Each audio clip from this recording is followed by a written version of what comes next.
많고 많은 집 중에서 도대체 내 집은 어디에 있을까? 멀고도 먼 내 집 마련하길 새빵살이에 서른 많은 분들이 공감하실 텐데요. 긴 역사를 가진 전세에 대해서 오늘 자세히 들여봐 볼까 합니다.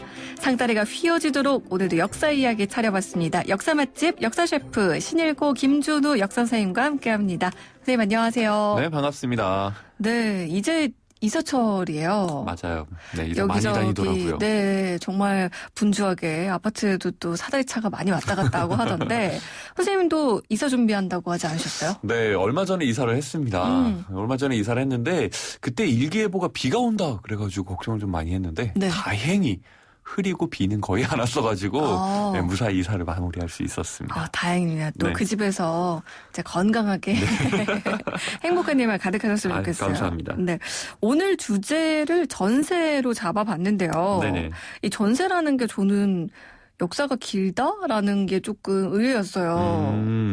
맞아요. 이 전세가 굉장히 좀 독특한 주택 제도라서요. 네. 전 세계에 유일하게 우리나라에만 있다라고 알려져 있고 그 다음에 그러다 보니까 이 전세가 그럼 언제부터 시작이 되었는가에 네. 대해서 궁금하지 않으세요? 네, 너무 궁금했어요. 저는 그냥 가장 최근에 네. 생긴 그런 것들인 줄 알았거든요.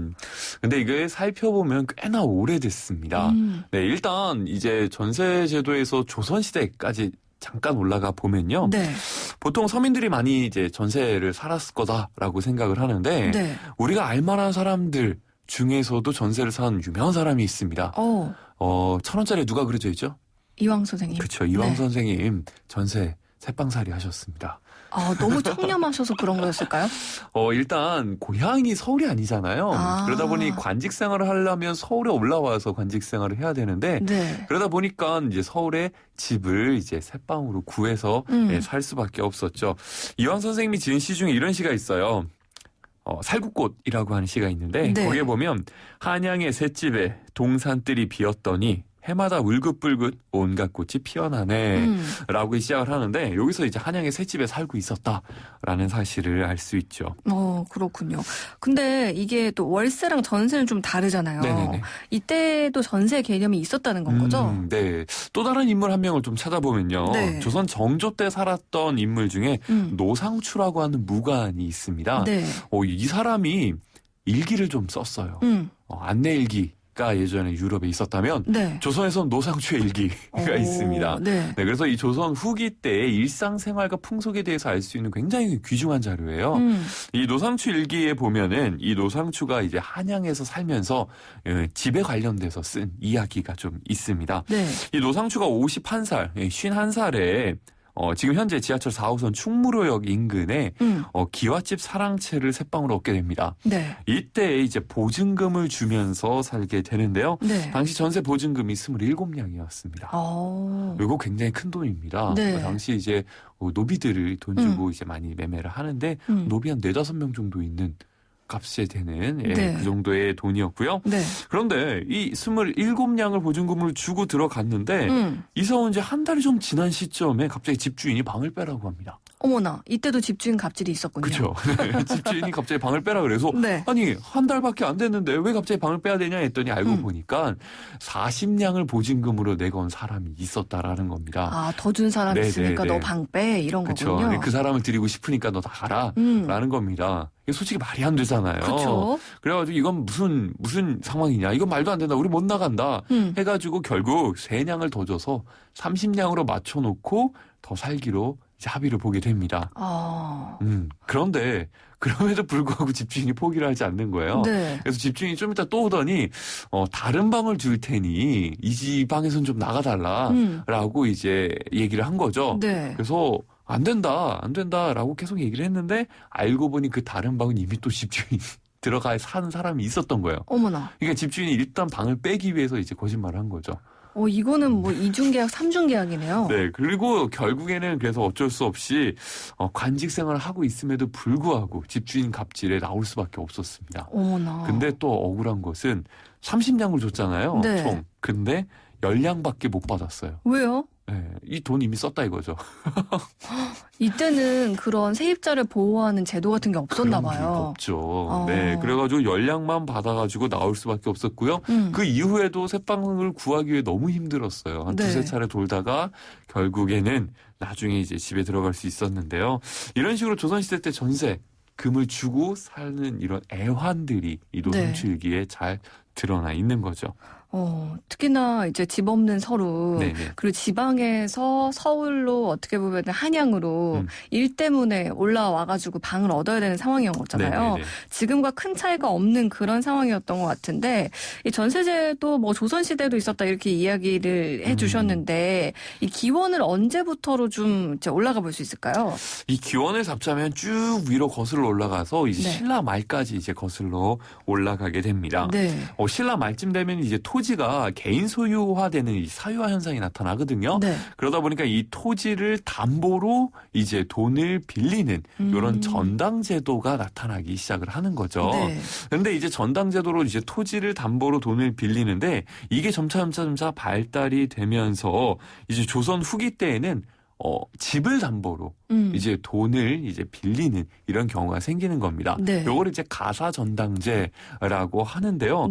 이 전세제도와 약간 좀 차이점이라고 한다면 가사전당제도는 집을 담보로 돈을 빌리는 거잖아요. 그러다 보니까 돈이 빌려주는 사람이 빌리는 사람이 을, 그러니까 집주인이 을이죠. 근데 전세제도는 집을 빌려주는 집주인이 갑, 빌리는 세입자가 을, 약간 갑을 관계가 약간의 바뀌는 이런 모습이 좀 차이점이 있습니다. 그러니까 쉽게 말해서 전당제도는 뭐 전당포 같은데 집을 담보로 해서 대출을 받는 건 거고 지금 전세제도는 집주인한테 집을 빌리면서 돈을 주는 저 갑을이 조금 바뀌었다. 근데 이제 가사전당제가 발달된 게 전세제도가 아니냐 이런 식이 이제 학설이 가장 유력한 학설이 되겠습니다. 기원으로 올라가자면 최근에 뭐 인구 절벽 혹은 뭐 지방 소멸 현상 뭐 이런 것들도 기사화가 많이 되고 있고 실제로 서울에서도 뭐 초등학교가 통폐합된다 뭐 이런 상황이 많이 나타나고 있는데요. 조선시대에 지금 앞서서 뭐 얘기해 줬어요. 관직 때문에 서울로 올라와가지고 새빵살이하는 사람들이 있었다 이런 얘기를 했는데 그 당시에도 한양으로 사람들이 좀 많이 몰렸을까요? 엄청나게 많이 몰렸습니다. 네, 특히나 이제 18세기 영조 때는요, 전국 각지에서 이제 한양으로 올라오게 되는데 그 이유 중 하나가 원래는 농업이 중심이었잖아요, 조선이. 근데 조선 후기 되면서 상공업이 발달하기 시작을 하는 거예요. 그리고는 이 지방에서 농경지를 잃어버린 농민들도 꽤나 많이 생겼고요. 그러다 보니까 그 사람들이 일자리를 찾아서 서울로 도시로 이제 올라오게 되는 거죠. 그러니까 관직 생활을 하기 위해서 좀 잘 사는 사람들이 오는 경우도 있고요. 정말 일자리를 찾아서 하루하루 벌어먹고 사는 임노동자들도 많이 올라와서 삽니다.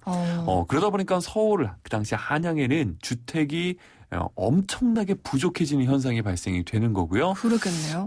정말 임노동자 같은 경우에는 청계천 부근에 움막 짓고 사는 그런 이제 판자집가 같은 것들이 막 증가하고 관직 생활을 하는 사람들 같은 경우에는 이제 출퇴근을 해야 되잖아요.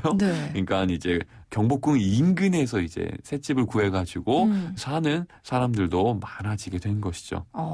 앞서서 뭐 지방에서 이제 토지를 잃어버린 사람들도 많아졌다 이런 얘기를 해주셨는데 이렇게 사람들이 한양으로 몰리는 이유 또 뭐가 있을까요? 방금 얘기했던 것이 크게 두 가지였고요. 세 번째 마지막으로 존재하는 게 뭐가 있냐면 지역 차별도 좀 존재합니다. 이건 이제 관직을 하는 사람들에게 해당이 되는 건데요. 한양 출신, 한양에 사는 사람과 경기도 지방에서 오는 그 관직하는 관리들과의 좀 보이지 않는 차별이 존재를 합니다. 쟤 한양에 살지 않잖아. 뭐 이러면서 약간 무시하는 것. 더하기 또 뭐가 있냐면 서울에 있어 이제 세금을 내는데 경기도에 있으면 세금을 또 내야 돼요. 그러니까 세금을 또 이중으로 걷는 이런 이제 일들도 발생을 하게 됩니다. 그러다 보니까 관직하는 사람들은 어떻게든 한양에서 살아보겠다고 계속해서 한양으로 이입되면서 인구가 증가하는 요인이 되는 것이죠. 약간의 차이는 있지만 지금과 크게 다르지 않다라는 생각이 드는데 이렇게 또 한양, 그러니까 어떻게 보면은 나라의 수도랄까요? 이제 인구가 증가를 하게 되니까 앞서서 말씀하신 것처럼 전세 대란, 뭐 이제 주택난이 심각했을 것 같아요. 이렇게 심각한 주택난에 의해서 집을 구하려면은 이제 혼자서 구하기가 힘들어지잖아요. 네. 그러니까 전문적으로 이게 집을 구해주는 사람이 또 등장하기 시작을 합니다. 부동산 같은 게 생긴 그쵸? 거예요? 복덕방. 이런 것이 기원이 이제 네. 조선 후기에 나타나기 시작을 하는 거죠. 네. 당시에는 집주름이라고 부릅니다. 내가 한양의 집들은 내가 주름 잡고 있어. 약간 이런 의미. 네. 네. 그리고 이제 다른 말로 각회, 집가짜 써가지고 각회라고도 부르는데요. 네. 이 사람들의 모습이 이제 당시 기록에 남아 있어요. 이 성시전도시라고 하는 기록에 보면 당시 서울의 이사 모습을 표현한 자료가 있습니다. 여기 보면 따로 각회라는 것이 있어 생업으로 삼는데 큰 기와집과 오두막집을 마음속으로 모두 헤아려 두고 있다. 한 집이 이사하면 10집이 움직여 노비가 나르고 말에 실어 그칠 날이 없다. 이렇게 이제 기록에 나와 있습니다. 그렇군요. 이사하는 모습까지 네네. 이제 이렇게 묘사가 되고 있는데 지금 전세제도의 기원 자체는 전당제도에서 이렇게 뭐라고 할까요? 확장된 걸로 보고 있다. 뭐 이렇게 얘기해 주셨는데 그럼 지금과 같은 전세제도랄까요? 뭐 보증금을 맡겼다가 나중에 되돌려받고 이런 건 언제쯤 생겼을까요? 이 조선 후기 때에도 이제 보증금을 주고 받는 게 있었는데 이 전세라는 말 자체가 처음 기록으로 등장한 것이 바로 1899년 황성신문에 기록이 되어 있습니다. 네. 그 기록을 보면 안일양의 병세가 위독해져서 서울로 올라온 즉 과부 김 씨가 안 씨의 부인과 자녀를 유인하여 개천에 위치한 집에 살게 하고 그의 집은 이미 전세를 준지라 라고 하는 요 기사가 전세라는 말이 나온 첫 기사가 되겠습니다. 네. 그러다 보니까 이미 1899년 따지자면 구한말이라고 불러야 될까요? 이 개화기 시기 때 이미 전세제도가 있었고요. 당시 일제강점기 이전에 일본이 우리나라를 조사한 보고서가 있습니다. 네. 관습조사 보고서라고 하는 게 있는데요. 여기에 보면 우리나라 그 당시 조선에 대해서 이렇게 표현을 하고 있어요. 전세는 조선에서 가장 일반적으로 행하여지고 있는 가옥 임대차의 방법이며 전세 금액은 가옥 대가의 반액 내지 7에서 8알이 통례이다. 전세 기간은 통상 1년. 그러나 서울에서는 특약이 없는 경우에는 100일이 기준이다.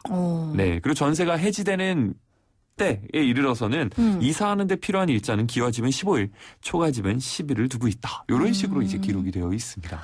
지금이랑 약간 다르긴 하지만 거의 비슷한 뭔가 그런 규정들이 그쵸? 있었네요. 네네네. 근데 이제 한양에서는 100일이 원래 통상 기간이었다라는 게 너무 짧죠. 3달 정도 있으면 집을 네네. 계속 이사해야 된다는 거잖아요. 네네. 너무 이사하다가 다 끝나지 않았을까 라는 생각이 드는데 그 이후에는 어떻게 될까요? 네, 그러면서 일제강점기를 거치면서 전세제도가 계속해서 존재했었고요. 네. 광복 이후에도 이제 본격적으로 전세가 우리나라에 자리 잡게 됩니다. 이 광복 이후에는 이제 해외에서 사람들도 많이 들어오고요. 네. 그러다 보니까 그 사람의 신원에 대해서 정확하게 알기가 어렵잖아요. 네. 그러다 보니 집주인의 집을 담보로 내가 살고 있다라는 입장에서 세입자들은 안정감을 좀 느낄 수 있고요. 반면에 집주인 입장에서는 저 세입자가 누군지는 잘 모르겠지만 여하튼 집값의 반 이상 되는 돈을 나한테 내고 있으니까 그 돈을 담보로 불확실한 신원을 보증해 줄 수 있는 이런 것 때문에 이제 전세제도가 조금 빠르게 자리 잡혀 가게 됩니다. 네. 그러다 이제 1960년대 이르면서 경제 개발이 활발히 일어나게 되죠. 네. 그러면서 집값도 이제 빠르게 올라가면서 집을 구매를 할 때에 이제 전세를 끼고 구입하면 이제 좀 더 쉽게 구입할 수 있기 때문에 이런 식으로 이제 전세 제도가 또 도움이 되는 집 구입할 때 도움이 되는 이런 모습에 있어서 많이들 전세 제도를 사용하게 되고요. 네. 무엇보다도 이제 60년대 이후에 금리 때문에 이제 전세 제도가 또 많이 또 활용이 됩니다. 대출금리든 예금금리든 20%에 육박하거든요. 네. 그 당시에 대출금리 같은 경우에 25% 정도, 예금금리 같은 경우에는 이제 15에서 20% 정도 왔다 갔다 하게 되는데요. 그러다 보니까 집주인 입장에서는 월세를 받기보다는 전세금을 받아서 은행에 내놓으면 은행에 있어서 이제 예금이자도 이제 월세 번거롭게 거둘 필요 없이 따박따박 이자가 들어오니까 그런 장점이 있는 거고요. 그다음에 이제 집을 살 때에도 은행 대출을 받아서 사면 대출금리가 25%잖아요. 너무 심하니까 이제 전세금을 받아서 그걸 가지고 집을 구매하는 요런 이제 필요에 의해서 이제 대출이에요. 전세가 이제 빠르게 확산되어 가는 모습이 보이게 된 것이죠. 그렇군요. 아니 지금 뭐 60년대 얘기해 주시면서 뭐 전세 자금 대출 뭐 아니면은 이제 주택 구입에 대한 대출 이야기도 조금 나오기도 했는데 네네. 예전에 뭐 조선시대 때나 이런 때도 뭔가 이런 대출제도 집을 사기 위해서 누군가한테 돈을 빌리고 혹은 뭐 정부에서 좀 지원을 해주고 이런 것들도 있었을까요? 집을 사기 위해서 정부에서 지원을 서민들한테 해준 경우는 크게 많이 보이기는 어렵습니다. 그러나 이제 돈을 빌리는 경우에는 굉장히 많죠. 그러나 이제 집을 구하기 위해서도 되지만 먹고 살기 위해서 빌리는 경우가 훨씬 더 많았었고요. 아무래도 이제 지금이야 먹고 살 걱정 하시는 분들이 많이 줄긴 했지만 조선시대만 하더라도 먹고 살기도 힘든 사람들이 굉장히 많았었고요. 일반 서민들 같은 경우에는 이제 집을 구매하기 위해서 이제 돈을 빌린다기보다는 그 사람들은 정말 그냥 자기가 집을 이제 임시로 거처를 그냥 지어서 살고 하루하루 먹고 살기 힘든 경우가 좀 더 많았었다라고 보면 맞습니다. 이렇게 얘기를 쭉 듣다 보니까 뭐 계속 얘기하지만 그때나 지금이나 크게 다르지 않다라는 네네. 생각도 들면서 전세라는 제도 자체가 이제 어떻게 보면 서민들을 위해서 생긴 그런 제도 같은데 요즘은 전세값이 정말 뭐 매매가랑 크게 차이 나지 않는 경우들도 많잖아요. 그렇죠. 그 의미가 좀 퇴색된 것 같다 이런 생각도 들거든요. 뭐 조선시대 때만 하더라도 이제 전세 같은 경우에는 집을 조금 안정적으로 서민들이 저렴한 값으로 구하기 위해서라고 얘기가 됐고 아까 말씀드렸던 자료에 있어서도 전세는 조선에서 가장 일반적으로 행해지고 있는 가옥 임대차의 방법이다라는 것은 이제 서민들이 많이 사용하는 방법이다라는 뜻이거든요. 네. 근데 오늘날 보면은 물론 이제 서민들이 집을 구매하기 너무 힘든 상황에 있지만 이 전세를 활용을 해가지고 집을 쉽게 또 구매하는 이제 뭐랄까요 이거를 시세 차익을 노리면서 네. 갭 투자라고 하죠. 네, 이런 일들이 많이 벌어지면서 집값이 올라가고 그에 따라서 전세금도 동달아 이제 나중에 따라서 올라가고 그러면서 서민들은 더욱더 살기 힘들어지고 네. 네, 이런 일들이 이제 벌어지면서 이제 서민들도 굉장히 좀 힘들어하는 게 아닌가라는 생각이 드는데요. 이런 것들을 좀 보완해가지고 서민들의 주거 대책으로서 과연 계속해서 우리나라에서 자리 잡아가야 되는 건지 아니면은 이런 이제 전세 제도를 이제 우리나라에밖에 없으니까 네. 이런 제도를 없애면서 또 서민들을 위한 다른 제도를 또 마련해야 되는 건지 아마 그 기로에 지금 현재 서 있지 않는가 뭐 이런 생각을 좀 하게 됩니다. 네, 이제 이사철에 뭐 이미 이사 계획을 세우시고 옮기시는 분들도 계시겠지만 전세 만기 다가와서 어디 집 좀 알아봐야 되는데 하시는 분들은 좀 요즘 걱정이 많으실 것 같아요. 맞아요. 네. 근데 또 이게 조선시대도 예외는 아니었다라는 이야기가 오늘도 역사 맛집에서 나왔네요. 오늘 역사 셰프 신일고등학교 김준우 역사 선생님과 함께했습니다. 선생님 오늘 말씀 고맙습니다. 네, 감사합니다.